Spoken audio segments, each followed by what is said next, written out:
Hi friends, అందరు బాగున్నారా? మేము బాగున్నాం. ఇక్కడైతే నేను సాబుదానా ఉప్మా చేస్తున్నాను.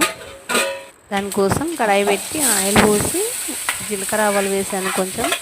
తర్వాత సన్నగా తరుక్కున్న ఆలుగడ్డ ఒకటి మీడియం సైజు, ఇంకా పచ్చిమిర్చి, కరివేపాకు, కొద్దిగా ఉప్పు వేసాను తొందరగా మగ్గుతుందని. అయితే బాగా కలపాలి, కింద అంటుకుపోతుంది. అది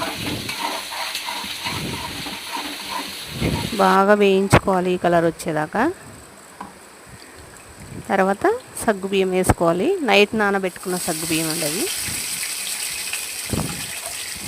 వాటర్ అన్నీ పిండేసి వేసుకోవాలి, గట్టిగా పిండాలి వాటరు.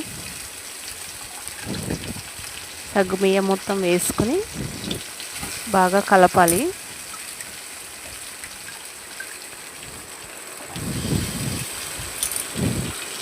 కలిపిన తర్వాత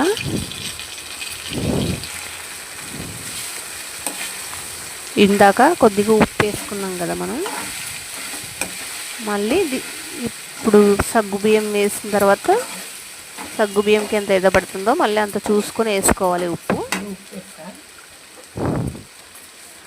ఉప్పు వేసిన తర్వాత నేనైతే పల్లీల పొడి కొట్టుకున్నానండి. వేయించిన పల్లీలు రోట్లో దంచుకోవాలి, లాస్ట్లో వేయాలి అది పల్లీల పౌడర్. వేసేసి బాగా కలుపుకోవాలి.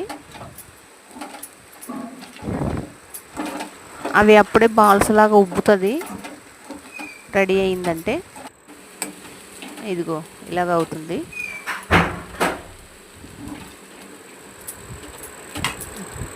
బంద్ చేసుకోవడం. ఇంకా సగ్గుబియ్యం ఉప్మా రెడీ అయిపోయిందండి. ఇది పొద్దున్న చేసింది, పిల్లలకి బాక్స్ పెడుతున్నా, తినడానికి టైం లేదు. చాలా బాగుంటుంది, ట్రై చేసి చూడండి. బాయ్.